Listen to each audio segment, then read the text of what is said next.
PNP to have new president next month after Portia Simpson-Miller sets date for departure.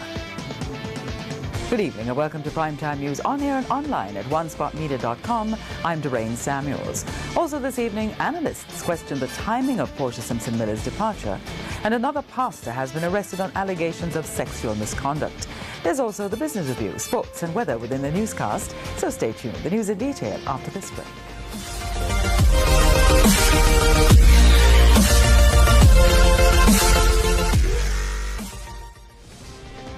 Welcome back to Primetime News. The People's National Party PNP is to have a new president on March 26, replacing Portia Simpson-Miller.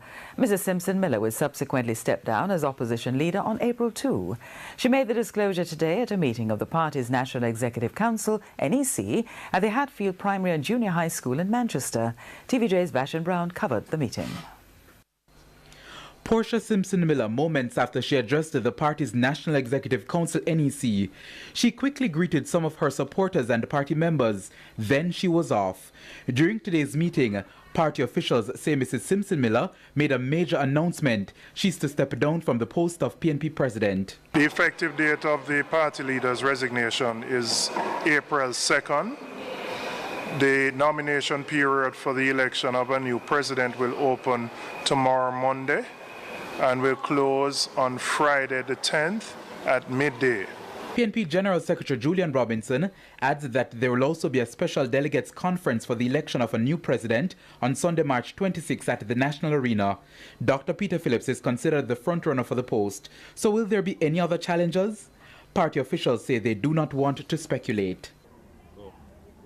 Now, Mrs. Simpson-Miller has indicated that she will remain for now as Member of Parliament for Southwest St. Andrew. One of the questions some have been asking is why didn't Mrs. Simpson-Miller step down before the budget debate to allow her successor to contribute to the debate as opposition leader? I mean, she had indicated her desire to make a presentation, and based on the discussions internally, there was agreement on that, and as such, we felt that the transition should take place immediately after. Some senior members of the PNP say based on the PNP president's speech today, it was clear that she was pressured in setting a timeline for her departure. I am saddened that what appears to be the linchpin upon which the actual date for the resignation or the start of the transition has been set has to be what appears to be inordinate pressure on the party leader. She does not deserve that kind of pressure. Where did that pressure come from? I don't know. I'm a little sad of how it's going. I again feel that there is some unhappiness in the way she's stepping. I know it's a necessary thing. It should have happened before. But today I don't want to say much. We put the question of whether Mrs. Simpson-Miller was pressured to the party's chairman. Pressured for? No. By whom? No. Party president was not pressured. No. To have had the NEC today and for her to make her announcement to the NEC, it is hardly likely that she would have made such a momentous announcement and not having some emotion, some disappointments, because as we know, she would have preferred, of course, to have won the last election and left as a prime minister. Vashon Brown, TVJ News. In the meantime, opposition Senator Floyd Morris says he's very sad to see Mrs. Simpson-Miller go. However, he says he accepts that it is just part of the political process. You know, she has given selfless service to the PNP. I'm very much appreciative of her effort. Tremendous legacy and contribution to the PNP. And, you know, I'm happy for her and happy for her service to the party and to the country. And, you know, I continue to love her, I continue to support her, and I will forever be loyal to Portia Simpson-Miller. In the meantime, the PNP chairman, Robert Pickersgill, was asked about a timeline for when he will step down from that post. remains to be seen. I would have hoped so.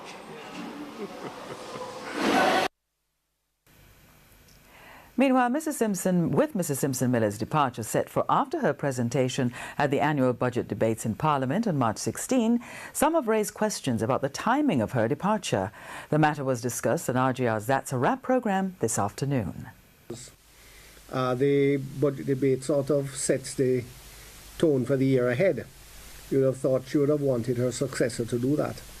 Instead, it will be her swan song. It will be I guess more looking to the past rather than looking forward. Since she will not be the leader going forward, then she would not likely be able to say much about that. And having announced her plan for departure months ago, it is also believed that the lengthy transition process for the People's National Party is not only hurting the party, but the country as well. It just needs to happen. I don't know of any other way to say it. The longer that it takes is the longer it will take for the country to have a robust opposition, because the party will not be in a position to put it crudely, get its act together. We've spent a lot of time discussing just the process of her departure, and so we do need to move past that, I think. The body of a woman was found this afternoon in a barrel in Ramble St. Thomas. A wire was wrapped around the neck and the hands tied.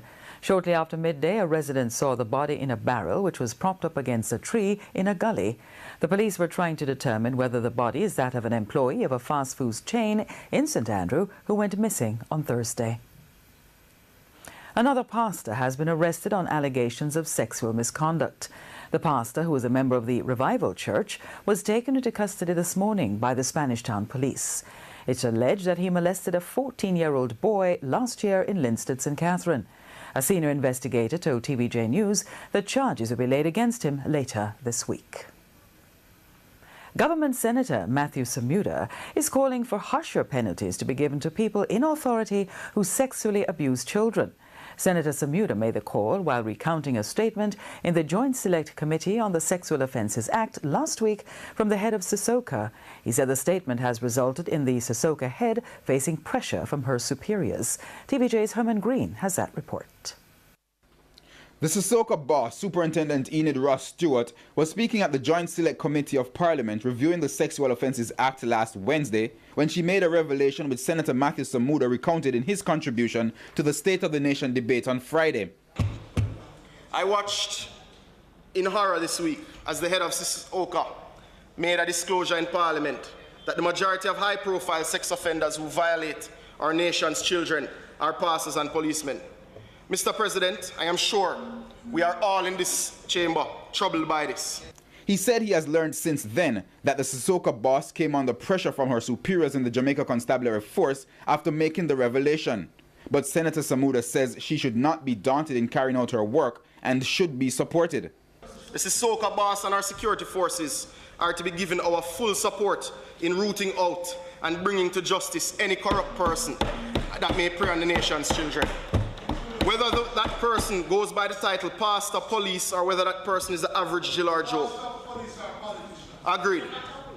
He said while natural justice would require high-profile sex offenders to be given the same sentence as any other child sex offender, an exception must be made in the law to give these offenders harsher penalties. Our children place their trust in policemen, teachers, pastors, and even politicians, Senator Brown, who have a significant duty to care for them. But we are told by law enforcement that oftentimes some of these are among the most prevalent high-profile child abusers. Mr. President, isn't it time for us lawmakers, that is this legislative arm of the state, to consider sending a strong signal to impose mandatory sentences of 25 to 30 years in prison for convicted sex offenders who have a duty to protect our children by virtue of their profession? Herman Green, TVJ News. In the meantime, the elder at the Haywood Seventh-day Adventist Church in St. Mary, who was arrested last week for allegedly having sex with a minor, is to appear in the St. Mary Parish Court tomorrow. Nari Hudson was charged on Thursday with grievous sexual assault, sexual grooming, and having sex with a person under 16 years old. He was arrested in Port Maria by Sissoko last Tuesday following statements collected from a 14-year-old girl. Chairman of the Police Federation, Sergeant Raymond Wilson, says he's heartened to find increasing support for the push to have the government pay the legal costs of police officers facing prosecution. The police found support for the push from opposition Senator Lambert Brown. TVJ's Herman Green reports. On Friday, opposition Senator Lambert Brown called on the government to pay the legal costs of policemen and women who face prosecution for issues arising in the line of duty. The Cabinet of Jamaica should urgently agree to undertake the payment of legal expenses of members of the security forces arising from confrontation with criminal elements. That this should include the cost for lawyers appearing before INDECOM and in court if necessary. Chairman of the Police Federation, Sergeant Raymond Wilson, says getting the government to pay the legal costs of policemen and women facing prosecution in instances where an offense is committed in the line of duty requires a change to regulations which now bars the government from doing so. The regulation says the government cannot be prosecutor and defense in a case against the police. But he questions that position. The government provides some kind of assistance through legal aid for ordinary citizens who are accused of criminal activities, who has no extension or any association with the state. He said the current Minister of National Security, Robert Montague, like his predecessor, Peter Bunting, has found favor with the argument and says he will see what can be done to provide the financial aid. It is aid which Sergeant Wilson says is needed because of the cost the police face in legal battles. It costs a policeman no less than $40,000 to $80,000 to have an attorney accompany him or her to INDECOM. And sometimes we see an average of 10 police officers going to INDECOM in a week, and that is where they go on a singular basis. But let's say it was a group of police officers. You could find anywhere of a group of 5 to 8 police officers who are on an operation going to INDECOM. For INDECOM to determine if the engagement with someone who fired on them, there was any breach of anything, there has to be money found to pay attorneys for these instances, in as much as when they are charged and before the court. He said a fund set up in 2013 with $20 million to help police officers with legal expenses is nearly exhausted and needs to be replenished. But apart from providing direct funds, Sergeant Wilson says another proposal the minister is considering is providing lawyers for the police. But Sergeant Wilson says he would rather the lawyers come from within the JCF. We have made a recommendation to the minister that since we have quite a number of trained attorneys in the Jamaica Constabulary Force, they have both the experience, they are quite familiar with not just the JCF Act, but police service regulation, the duties and functionalities of the police, that we should look to employ or put on secondment many of these police officers. He said that could be in addition to the external attorneys who the security minister says will be employed to represent police officers who are brought before the courts. Herman Green, TVJ News. Effective tomorrow, some public passenger vehicle PPV operators will be granted an amnesty by the Transport Authority.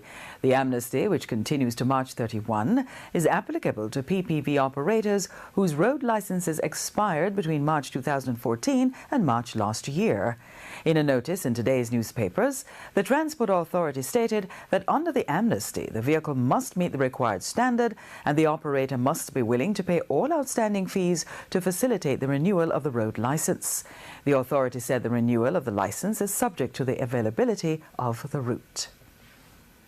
The Ministry of Health is trumpeting a bilateral proposal tabled with stakeholders in the United Kingdom, which it expects will address the yearly migration of specialist nurses from Jamaica. Health Minister Dr. Christopher Tufton says he presented the idea to policymakers in the UK during his recent visit. Dr. Christopher Tufton's visit to Europe in January came at the height of a specialist nurse shortage in Jamaica due to the recruitment from the United Kingdom and other countries. As such, while there, That was high on his agenda. He says discussions at the World Health Organization, WHO, focused on the chronic shortage of healthcare professionals globally, and so Jamaica's suggestion to jointly facilitate the training of more healthcare workers was welcomed. So our intervention after some discussion and lobbying was accepted. And of course, I spoke to the issue in that forum. And as a consequence, one could say or conclude that Jamaica influenced the decision that was taken at that body for further work to be done, by the way. Dr. Tufton says plans are now being made for a three-part exchange training program. Firstly, trainers from the UK would come to Jamaica to help bolster the local training capabilities at the registered nurse level. The second component will see students going overseas to access practical training, where we structure the program that allows for some training to be done here in Jamaica, primarily the theory, and the practical, where you need exposure to the hospital beds. To the extent that we are limited, those nurses can go to the UK and spend the time, whether 6 months, whether a year, to be trained and supervised. The third component will be an exchange employment program. Those nurses, once they are qualified, we design a program that allows rotation of employment between the countries that have contributed to the training. He says the plan is being discussed with hopes of being implemented within a year. Registered nurses who want to be part of the overseas specialist training would need at least a year's experience before being accepted. Herman Green, TVJ News. And still ahead in Primetime News, a business review and our international stories. Please stay with us. This is your Business Review. I'm Dwayne Burbick. The Business Review this week takes another look at the progress being made at a company featured here before. That company is Arc Manufacturing, a retailer turned manufacturer now looking to the export market. Part of our growth plan is really export. So since second quarter 2016, we have considerably boosted our export capacity by hiring a full-time export manager and 4 sales representatives that are dispatched throughout the Caribbean and Latin America, because it's our belief that by 2020 we want 25% of our gross revenues to be from exports. Mr. Barnes said Arc Manufacturing started that push 2 years ago and now earns 6% of its revenues from overseas markets. We're very competitive with the Chinese. As a matter of fact, perhaps 10 years ago, you're looking at the common nails in Jamaica, 90% were imported. Today, no more than 35%, because we have had discussion with several of our, what we refer to as collateral partners in the building materials trade, and instead of them importing from China, they're basically we're acting as their store, so they buy directly from us. Mr. Barnes was hosting members of the Jamaica Manufacturers Association, the JMA, who were on a tour of Arc Manufacturing late last week. When I hear people talk about manufacturing dead in Jamaica and we're not manufacturing enough, truth is that there are these gems of companies like Arc that are giving China a run for their money.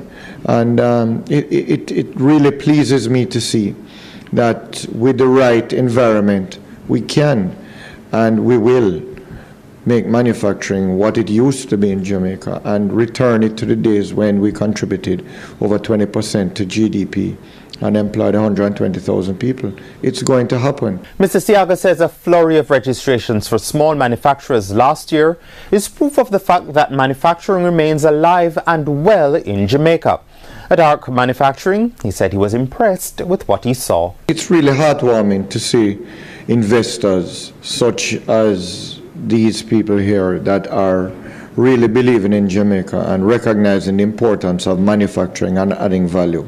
And when I walk the plant and see the innovative way that they go about doing business, when I see the Jamaican workers working hard in a plant, producing for the building industry here, which goes on to help other people, it warms my heart. But Mr. Barnes said the company is seeking to add more products to its line with an eye on the export market. We have had discussions with major U.S. corporations who are looking at using Arc as basically their manufacturing facility for like chain link fencing, common wire nail, as well as what we call binding wire.